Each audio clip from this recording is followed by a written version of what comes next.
The Holy Gospel according to John, the first chapter. In the beginning was the Word, and the Word was with God, and the Word was God. He was in the beginning with God. All things came into being through him, and without him, not one thing came into being. What has come into being in him was life. The life was the light of all people. The light shines in the darkness, and the darkness did not overcome it. There was a man sent from God whose name was John. He came as a witness to testify to the light, so that all might believe through him. He himself was not the light, but he came to testify to the light.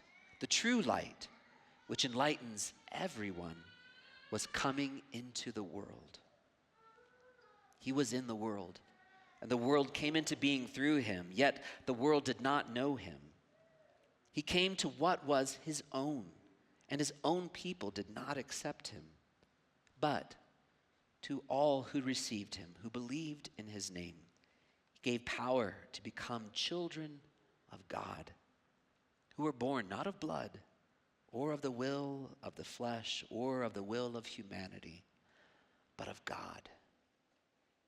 And the Word became flesh and lived among us. And we have seen his glory, the glory as of a Father's only Son, full of grace and truth. John testified to him and cried out, "This was he of whom I said, 'He who comes after me ranks ahead of me because he was before me.' From his fullness, we have all received grace upon grace. The law indeed was given through Moses. Grace and truth came through Jesus Christ. No one has ever seen God. It is God, the only Son, who is close to the Father's heart, who has made him known." The gospel of the Lord. Thanks be to God. That is a huge text. There is so much there. So this sermon's going to go only about 2 hours. There's just so much to unpack and think about. There's so many directions that a text like this can go. Just talking about this beginning, you notice that Matthew says, it takes the genealogy back to Abraham. And then in Luke, it says, well, it goes all the way back to Adam. And then John comes and says, well, in the beginning was the Word. This idea of the Word of God going into the world and bringing light and life. There's so much in this text, and it's sometimes hard to think about what we can talk about, what we can do to bring this all together. But there's one piece that happens both in the Ephesians text. Paul writes to the people in Ephesus, and then in this that it really drew me in, and it's this idea of being children of God. What it means to be claimed as a child of God. What does it mean to be God's chosen children? I want to start with just what it means then to be God's child. It's easy to get in our heads that we think that the way that we're in a relationship with God has to do with something about how we live our life. That we get into this idea that you have to be a good person, you have to be nice, you have to serve, you have to love, you have to care. And if you do all of these things, then God will love and approve you and will say, yes, okay, now you're my child. But that's just not how grace works. The idea of grace is that grace is a gift. And everything we read in our text today points to that everything that we do to be in a relationship with God has nothing to do with us choosing God. It has to do with God choosing us and making our destiny to be God's only child, to be God's chosen ones, to be God's siblings, children, all the things that make us family of God. In short, if it comes down to what we do for God that puts us in a relationship with God, we are literally robbing Christ's death and resurrection on the cross. Then Christ died for nothing. Christ died so that we can just go back to being like, no, God, Jesus, we've got this. It's about us being good and not about your death and resurrection. Jesus would have died for nothing. If the death and resurrection of Jesus was just so go be a nice person and then you get to heaven and then you get to have a whole life, then you get to truly live, then Jesus' death and resurrection means nothing because it's just back into our hands and about how we get into a relationship with God. Are you following me? So if someone comes to you and they begin to talk about the gospel, it's about how you live and how you behave, I'm telling you, they're trying to introduce an element of fear in your life. And they're telling you to be afraid. And that you better be good enough. You better be nice enough. You better have it all together. You better have served. You better have cared for. You better have done all these things. Otherwise, who knows what God's going to do to you? So let me just ask you, how many of you have been good enough? Who here has been good enough? Anyone? Good. You get it. Oh, Jude has. Yeah. Pastor's kid. Of course not. Of course not. None of us. If this was down to being how good we are, then Jesus wouldn't have come. The light wouldn't have come into the world to give us grace upon grace. That idea of grace, the word grace, charis, means gift, that it is a gift given to us. It's not something we earn. It's not a paycheck that we've received because we've done something right. It is purely God who is destined from you. And if you've noticed, it says from the beginning of the foundations of the earth, before you were alive, when you were a twinkle in God's eye, when you were still just the stuff made of stars, God knew you and chose you and said that you are my child, my beloved, my beautiful one, and you are a part of me, and I am a part of you. I don't know if it's like this for you, but for my own kids, for my own children, there's a saying that I love, you're only as happy as your saddest child, right? Because they are a part of me and I'm a part of them, that I feel what they feel. I hurt when they hurt. I'm happy when they're happy. This is what it means to be truly connected and be in connection, in relationship with one another. That is the relationship that God has with you. That God, as a holy parent, chooses you and says, you're my child. And when you're sad, I'm sad. When you're happy, I'm happy. You're mine and you belong to me. And guess what? You can't unchoose it. You can't unchoose it. You can't say it. Can you imagine like being a parent and like if my kid was coming up to me, I'm like, oh, hey, son. And they're like, whoa, I haven't chosen you as my father yet. Does that make any sense? No, of course not. They don't get to choose to be my kid. I chose them. And that's my child. Have you as a parent ever had a kid who was like, hey, you need to go clean your room? And they're like, I don't wanna. And you're like, no, you have to clean your room. No, I'm not gonna. And they're like, you go clean your room. And you're like, you're not my dad anymore. Have that ever happened to you? Yeah? I'm always like, you can say that, don't make it true. Right? Because you don't get to pick whether or not I'm your dad. That's my job.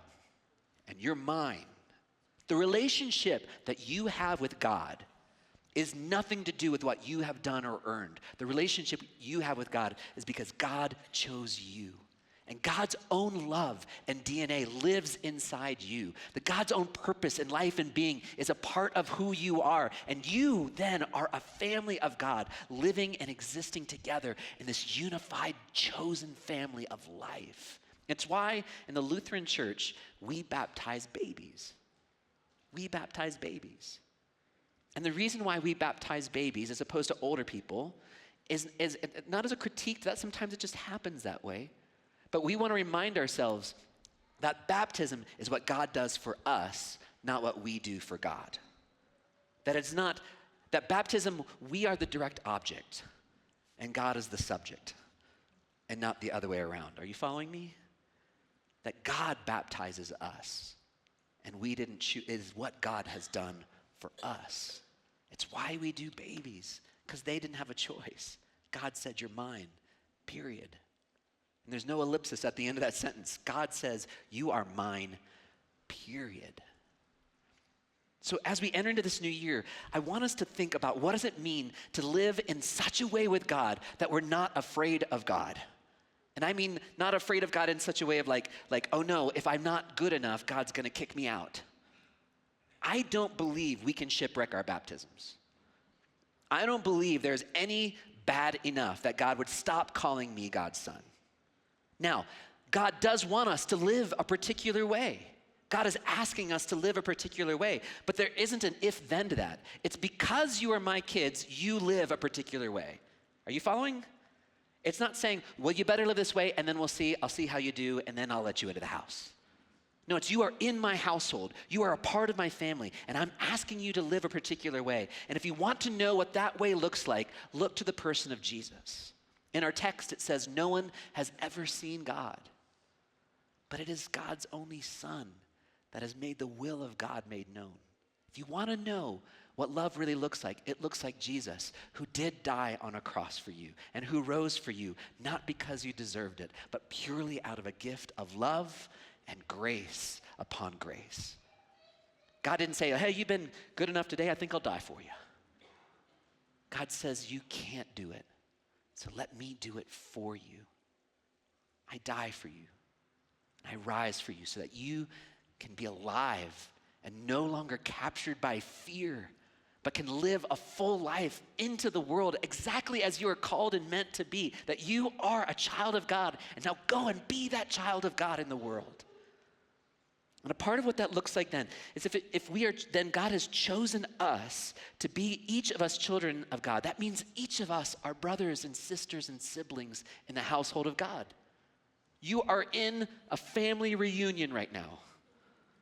And this is a chosen family, people chosen by God to be family and to do life and family together. And to live as families do, with the ups and the downs, with the mistakes and the troubles, with the joys and the sorrows, to be family together. If you want to see what God looks like, you live into that relationship with one another and become that together. Thinking about chosen families, so first of all, a confession. Our Christmas card is so late this year that literally one of the pictures is from Christmas Eve on our card. That's how late we were getting our Christmas card out. In fact, we should have called it like a Valentine's card at some point, but we finally got it out. But what I loved about this is that we were getting these cards from people that we've lived this life together. And what we do is we have this kind of big metal wire thing in our dining room. And we took all of these cards and we pinned them up there until it's just covered with this chosen family. People I've known since I was this big. Friends from different churches and different places, and this beautiful family of God. We even got one card in the mail, and I was looking, I'm like, honey, do you know who these people are? And she's like, no, I don't know who these people are. And I said, they're from Lawrenceville? Do you know where that is? I've never been to Lawrenceville. And so we're looking at this, and finally it was my son, Abel. He says, oh, I was their camp counselor at Rainbow Trail. And now a part of my chosen family are people I don't even know. That my family is now an extended family beyond just those people. This beautiful picture of all of those people I've chosen in my life who've known me in ups and downs and ins and outs. When I think about that family, about being family, I think about my ministry with all of these amazing students at Abiding Hope Church called All In. Last night we had a meeting for our servant tour, which is an annual trip we take every summer. And we have like 55 people signed up to go on servant tour this year. It's pretty amazing. It's an incredible group. But I looked around that room at all of these students who are there. And these are my sisters, my brothers, my siblings. These adults who give their heart and energy. Some of them don't even have kids in the student ministry. They're there simply because they love the students there. Becoming fathers, grandfathers, mothers, grandmothers, grandparents. It's this beautiful image. And so I thought about this t-shirt. This the t-shirt that we had for our tour last year. And so first, just so you, I know you don't see it, but what's on the cover, because you need to know this, is it's Jesus holding a lightsaber, riding a Tyrannosaurus Rex that's shooting rainbows out of its mouth. And some people have come to me like, well, what does it mean? I'm like, what does it mean? Why? Because it's Jesus holding a lightsaber, riding a Tyrannosaurus Rex, shooting. This requires no explanation, ma'am. Because it's just awesome. That's why. But what I love about this shirt is not what's on the front, but what's on the back. And it's the signature of all of these students and adults who I traveled with, who I served beside, who I laughed with, I cried with, that I did life with, family. These beautiful humans, these brothers and sisters and siblings that I get to do life with. This is that image of what God is calling us to do and to be when we're called to be children of God, to live into relationships like this.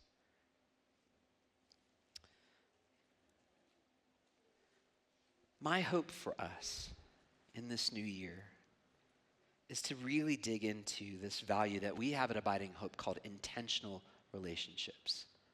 Intentional relationships. And be clear, we mean intentional, not accidental relationships.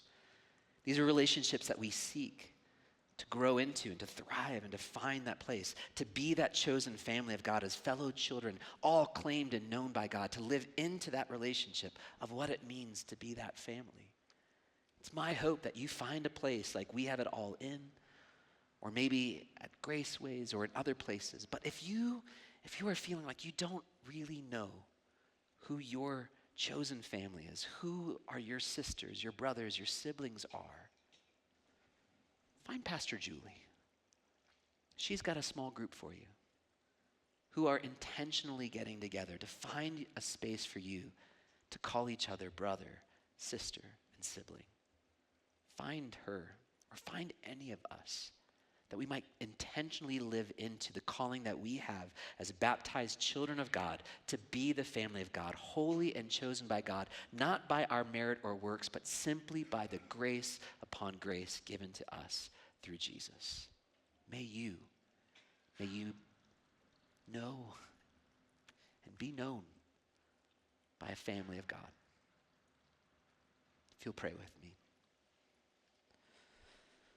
Holy God, you have called your servants to ventures of which we cannot see the ending, on paths as yet untrodden, through perils unknown.